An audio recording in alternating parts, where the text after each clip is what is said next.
할렐루야. 오늘 이 시간에도 예배로 나오시고 이 말씀의 자리를 사모함으로 나오시는 우리 모든 성도님들, 모든 예배자들 위해 주님의 은혜와 평강이 함께 하시기를 축복합니다. 오늘도 이렇게 함께 말씀을 나누고 우리가 이 예배로 주님께 영광 돌릴 수 있는 그 자체가 얼마나 기쁜 시간인지 모르겠습니다. 우리가 이 시간을 통하여서 주님의 놀라운 은혜를 함께 누리는 복된 시간 되기를 소망합니다. 오늘 본문은 우리가 잘 알고 있는 씨 뿌리는 자에 대한 비유, 그리고 그 비유에 대한 예수님의 그 설명, 그 사이에 나오는 말씀입니다. 우리가 이 씨 뿌리는 자에 대한 비유는 잘 알고 있으시죠? 그리고 예수님은 그 비유에 대해서 친절하게 그 의미가 무엇인지도 설명해 주십니다. 그런데 오늘 이 말씀은 예수님이 이 비유를 말씀하신 후에 제자들이 하나의 질문을 던지게 되고 그 질문에 대해 예수님이 대답하는 것으로서 시작되는 이야기인 것이죠.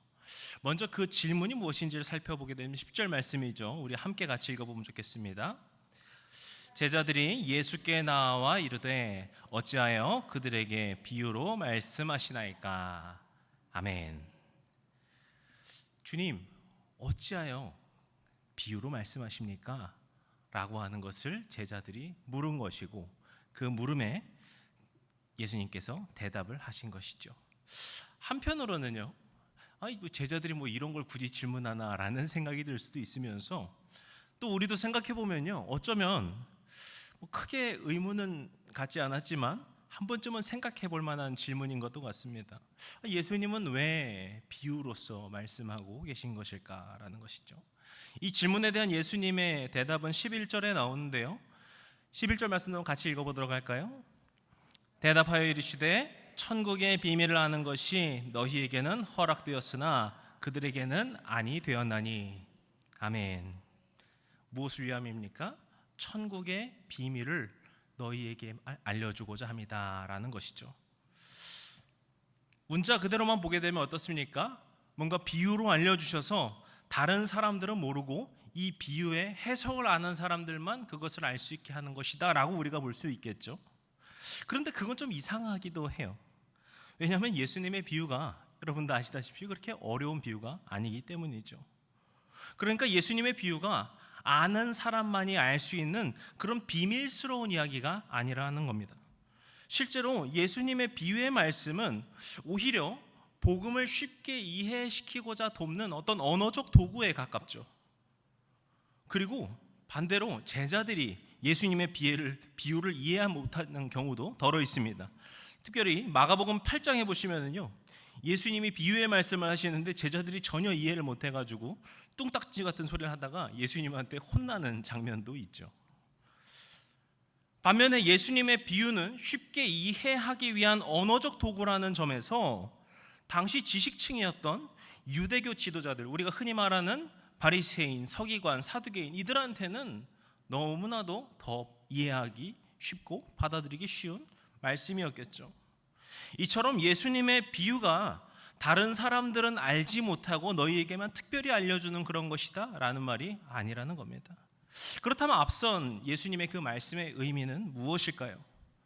저는 이 질문에 대한 답이 바로 오늘 본문 14절과 14절에 예수님이 언급하신 이사야서 말씀에 있다라고 생각하는데요, 이사야서 오늘 본문 14절 15절은 예수님이 이사야서 6장 9절과 10절을 인용하신 말씀인데요, 오늘 우리가 이 이사야서의 이야기를 나누면서 오늘 본문에서 예수님이 말씀하신 것이 무엇인지를 함께 나누고자 합니다. 먼저 제가 이사야서 6장 9절과 10절의 말씀을 읽어드리겠습니다. 여호와께서 이르시되 가서 이 백성에게 이르기를 너희가 듣기는 들어도 깨닫지 못할 것이요 보기는 보아도 알지 못하리라 하여 이 백성이 마음을 둔하게 하며 그들의 귀가 막히고 그들의 눈이 감기게 하라. 염려하건대 그들이 눈으로 보고 귀로 듣고 마음으로 깨닫고 다시 돌아와 고침을 받을까 하노라 하시기로. 아멘. 이 말씀은요, 하나님께서 이사야를 부르시면서 주시는 말씀입니다. 그러니까 이사야에게 하나님의 말씀을 이스라엘에게 선포하라라고 그에게 사명을 주시면서 하시는 말씀이다라는 것이죠. 그런데요, 그 말씀의 내용이 어땠습니까? 이사야야, 너가 가서 나의 말을 전해서 이스라엘 사람들의 마음이 막 완전히 변하도록 해라. 주님이 그것을 말씀하셨습니까? 속히 회개하고 그들이 하나님이 원래 바라시던 그 모습으로 돌아오게 하라. 그것이 하나님의 명령이셨습니까? 아니죠. 그들의 마음을 둔하게 하고 그들의 귀가 막히고 그들의 눈이 감기도록 하라. 주님이 이사야에게 명령하셔 말씀하신 겁니다. 특별히 이 부분에는 인간의 중요한 인지 기능 세 가지가 있는 것을 볼 수가 있습니다. 깨닫는 것을 말씀하시죠. 마음이 깨닫는 것을. 이 깨닫는 것은 원문으로 보면 야다라고 하는 것인데 이것은 아는 것 자체를 말한다고 보시면 됩니다. 그리고 또 보는 것과 듣는 것이 나오죠. 바로 이 세 가지, 아는 것과 보는 것과 듣는 것이라는 행위는 우리가 흔히 하나님을 만나기 위한 어떤 가장 중요한 기능이라고도 볼 수 있을 겁니다. 그런데 하나님께서는 그 어느 것으로도 깨닫지 못하게 하라라고 명령하셨다는 거예요. 심지어 마지막에 이렇게까지도 말씀하십니다. 이스라엘이 보고 듣고 깨달아서 다시 주님께 돌아올 것을 어떻게 하신다고요? 염려하신다. 그러니까 돌아오지 말게 하라라고 하는 것이 되게 명확하게 들리는 말씀인 것이죠. 그래서 우리가 이 말씀을 있는 그대로 보게 되면 그렇습니다. 하나님이 이사야 선지자를 택하시고 그를 이스라엘로 보내면서 주신 사명은 이사야의 말을 통해 이스라엘 백성들이 하나님께 돌아오지 못하도록 막으라라는 명령이었다는 것이죠. 이 부분을 우리가 이해하게 되면은요, 큰 당혹감을 느낄 수 있습니다. 우리가 일반적으로 생각하는 하나님은 어떤 분이십니까? 우리의 회개와 돌이킴을 너무나도 기뻐하시는 하나님이시다. 우리는 그렇게 너무나도 잘 묵상하고 생각하죠. 그런데 앞서 나눈 이사야 말씀에서 하나님은 오히려 이스라엘이 회개하고 그 죄로부터 돌이켜서 회복될 것을 염려하신다 말씀하시니 이것을 우리가 어떻게 이해해야 될까 생각해 보게 됩니다. 그런데 우리가 이 점을 제대로 이해하는 것이 바로 이 이사야서 말씀의 핵심인데요. 이 말씀은 당연히 하나님이 이스라엘이 진정으로 회개할 때, 진정으로 죄로부터 돌이킬 때 그것을 원치 않으시고 그것을 기뻐하지 않으신다라는 것은 아닙니다. 다만 그것이 그만큼 어려운 상황에 치달은 지금 이 이스라엘의 현 상황을 말씀해 주시는 겁니다. 현재 이스라엘의 상황이 마음이 심각하게 완악해져 있고 그 영적인 귀와 눈이 완전히 막혀버리고 감겨져 버려서 하나님의 말씀으로부터 완전히 분리되어 버린 그 상황임을 말씀하고 계신 것이죠. 바로 이 점이 예수님이 비유로 말씀하심의 핵심입니다. 처음에 말씀드린 것처럼 예수님의 비유는 결코 어려운 비유가 아닙니다. 반드시 예수님의 해설이 있어야만 이해할 수 있는 그런 내용이 아니죠. 오히려 예수님의 비유를 통해서 복음의 진리를 더욱더 쉽고 깊이 있게 이해할 수 있도록 하십니다. 다만 그러한 복음을 어떤 사람이 누릴 수 있는 겁니까? 예수님의 말씀에 경청하는 사람, 그 비유의 말씀이 주시는 그 진리가 무엇인가 그것에 대해서 알고자 하는 사람, 그렇게 주님의 말씀을 열린 마음으로 받아들이고 주님 제가 이것을 믿고 그대로 살겠습니다 결단하는 그 사람들에게 해당되는 일인 것이죠. 예수님이 이렇게 우리에게 비유로 말씀하신 것이 어떤 의미일까?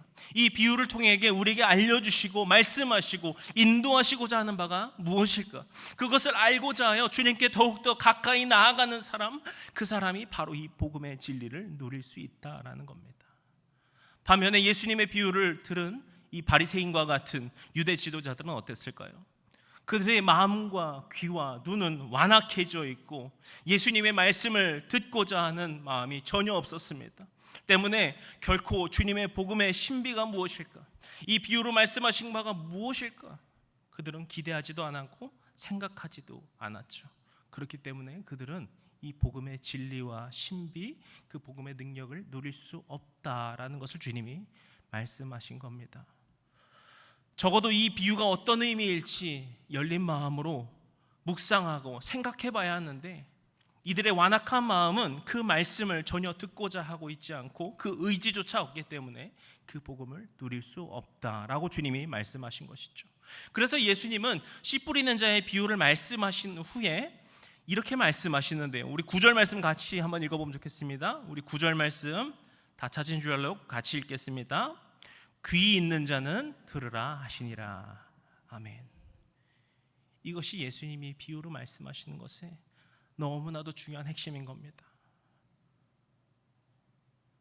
예수님의 그 말씀을 가까이 하는 사람, 그 말씀을 듣고자 나의 마음과 생각을 완전히 주님께 여는 사람, 그렇게 자신의 눈과 귀를 주님께 맞추고 그 말씀에 순종하고자 하는 사람, 바로 그 사람에게 주님의 그 복음의 놀라운 능력과 은혜로, 그 능력으로 우리를 인도하신다라는 겁니다. 오늘 우리가 이 예배 시간을 통하여서 주님의 말씀을 나누는 것도 마찬가지입니다. 이 시간 우리는 이 말씀을 통해서 주님을 만나고 주님을 가까이 함으로 나아가야 합니다. 우리에게 주어진 이 말씀의 시간은 주님이 가장 먼저 설교자인 저에게, 저 자신에게 주신 말씀이고요, 더 나아가 그 말씀을 우리 성도님들과 함께 나누도록 하시는 주님의 말씀입니다. 우리의 마음을 주님께로 향하고 우리의 영적인 귀와 눈을 열어 주님의 말씀을 경청하고자 할 때 주님의 그 놀라운 은혜를, 주님의 그 놀라운 회복을 누리도록 우리에게 허락하여 주시는 겁니다. 이 시간 우리 모든 성도님들, 또 우리 모든 예배자들의 마음을 우리가 점검하는 시간 되기를 원합니다. 그래서 우리 마음 가운데 아직 열리지 못한 마음이 혹 있지는 않는가? 우리의 마음과 눈이 주님을 향하지 않고 방해하고 있는 것이 있지는 않는가? 우리가 점검하고 이 시간을 통해서 주님, 우리의 온 마음을 다하여서, 우리의 온 힘을 다하여서, 우리의 뜻을 다하여서 오직 주님만을 바라보길 원합니다. 주님의 말씀에 귀 기울이길 원합니다. 주님의 놀라운 복음의 은혜를 누리기를 원합니다. 그러한 마음과 결단을 가지고 주님께 나아간 모두가 되시기를 축복합니다. 그리고 지금 우리가 이 나누었던 말씀이 우리에게 주는 또 정말 중요한 핵심이 하나가 더 있습니다. 그 핵심은 바로 12절에 나오는데요, 우리 12절 말씀도 같이 읽어보면 좋겠습니다. 12절 말씀입니다. 무릇 있는 자는 받아 넉넉하게 되되 없는 자는 그 있는 것도. 아멘. 이것을 쉽게 말하면요, 영적 부익부 빈익빈이다 라고 볼 수 있겠습니다.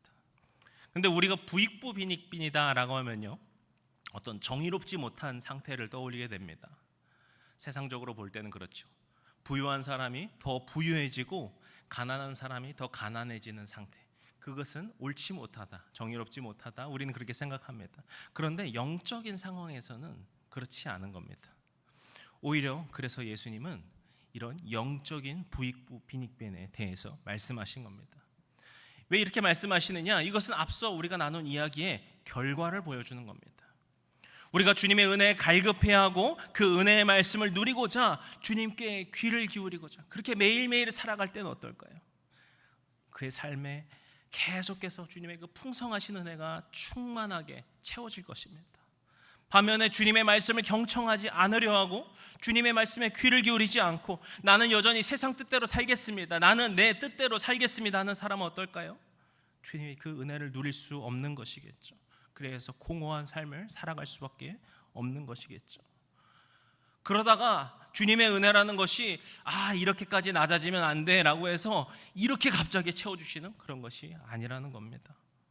은혜를 누리는 사람은 더욱더 그 풍성하게 은혜를 누리게 되고, 은혜를 누리지 못하는 사람은 더욱더 은혜로부터 멀어지게 되는 부익부 빈익빈이 된다라는 겁니다. 바로 이 점이 우리가 하루라도 빨리 주님께 나아가야 되는 이유입니다. 주님의 은혜를 누리지 못하던 사람이 어느 한순간 주님을 만나게 되었을 때 이전까지 밀렸던 은혜 다 여기 있다, 이거 한 방에 줄게, 이러는 것이 아니라는 것이죠. 물론 하나님의 은혜라는 게 어떤 정량이 있어가지고 이걸 정량만큼 받아야 되고 그런 것은 아닐 겁니다. 하지만 반대로 자신을 돌이켜 주님께로 나아가는 것이 늦어지면 늦어질수록 우리는 그 은혜를 누리는 시간이 줄어든다라는 점을 반드시 기억해야 하는 것이죠. 바로 이 점이 제가 종종 설교 때 말씀드리는 예수님의 십자가 옆에 있던 강도에 대한 이야기입니다. 인간적으로 볼 때요, 그 강도는 상당히 실리적인 결과를 얻은 사람입니다. 자신의 인생을 정말 마음대로 살았어요. 얼마나 마음대로 살았는지 결국에 십자가에 달릴 정도로 정말 마음대로 살았던 것 같습니다. 그런데 그가 죽기 전에 주님을 만나게 돼서 천국에 가게 되었죠. 그렇게만 보면요, 얼마나 실리적인 결과를 얻은 거예요. 그런데 그가 이전까지 자기 마음대로 살았던 삶이 행복했을까요? 그래서 정말 내가 실리적으로 살았다 그렇게 깨달아 천국에 갈 수 있었을까요? 저는 그렇지 않았으리라 생각합니다. 오히려 십자가에서 주님을 만나게 되었을 때 그분이 정말 참 구주시구나, 그분이 참 그리스도시구나라는 걸 깨달아 그것을 고백하게 되었을 때 그는 지금까지의 자신의 인생을 너무나도 후회하지 않았을까 생각합니다. 매일의 삶 속에서 내가 하나님을 만나고 그 사랑과 은혜를 누리며 살 수 있었는데, 내가 예수님을 따르며 우리를 자유케 하시는 그 놀라운 기쁨을 경험하며 살아갈 수 있었는데 내가 그 은혜를 지금까지 누리지 못했구나. 그것이 그에게 얼마나 후회가 되었을까 생각합니다. 오늘 본문에서 예수님이 말씀하신 이 영적 부익부 빈익빈이 의미하는 것은 이렇듯이 지금 이 순간이라도 하루빨리, 한순간이라도 빨리 주님께로 돌아와야 한다라고 하는 주님의 그 은혜의 초대인 겁니다. 물론 이것은 단순히 우리가 교회 생활하라는 것은 아닐 겁니다. 물론 우리가 영적인 은혜를 누리고 주님을 가까이 하기 위한 그 시작은 교회를 다니는 교회 생활의 시작이겠죠. 하지만 그러면 우리 모두는 지금 다 교회 생활하고 있기 때문에 괜찮겠구나, 그런 것은 아니라는 겁니다. 우리의 마음과 눈과 귀가 진정으로 주님께 향하고 있는가? 우리의 삶이 주님을 향하고 주님의 발자취를 따르고 있는가? 우리가 주님께 마음을 활짝 열어 그 은혜를 누리고 있는가? 그렇게 주님의 그 인도하심을 따라 매일매일의 삶을 살아가고 있는가? 우리는 끊임없이 점검해 봐야 되고 우리의 매일의 삶에 그 한순간의 은혜라도 놓치지 않고 살아야 하는 겁니다. 그 은혜를 누리는 매일의 삶 속에서 주님은 놀라운 임재로 우리를 함께 하실 것이고 우리에게 놀라운 것을 부어주실 것입니다. 사랑하는 성도 여러분, 오늘 주님께서 우리 모두를 부르고 계십니다. 우리를 주님의 은혜의 자리로 초대하고 계십니다. 우리의 마음은 어떻습니까? 우리의 눈은 어떻습니까? 우리의 귀는 어떻습니까? 우리의 모든 것을 다시금 점검하고 돌아보며 주님을 떠나 있는 것이 조금이라도 있다면 주님, 제가 주님께로 나아가길 원합니다. 주님의 은혜를 누리기를 원합니다. 주님께 경청하길 원합니다. 주님께서 우리를 부르신 그 길을 함께 따라 걷기를 원합니다. 그렇게 주님과 함께 동행하며 주님의 은혜를 날마다 누리기를 원합니다. 그러한 고백과 믿음을 가지고 나아가시는 우리 모든 성도님들의 은혜와 축복이 충만히 넘치는 삶 되시기를 주님의 이름으로 간절히 축복합니다. 기도하시겠습니다. 은혜와 평강의 아버지 하나님, 오늘 이 시간 우리가 함께 주님의 말씀을 묵상하고 주님의 은혜를 누리는 이 시간을 주심에 감사드립니다. 오늘 이 시간 우리의 이 갈급한 심령을 가득 채워주시는 주님의 풍성하신 은혜를 누리는 시간이 되게 하여 주시고 우리의 마음과 눈과 귀를 열어주시사 우리가 주님을 기쁘게 받아들이고 우리가 그렇게 경청으로 순종하며 살아가는 믿음의 삶 살게 하여 주시옵소서.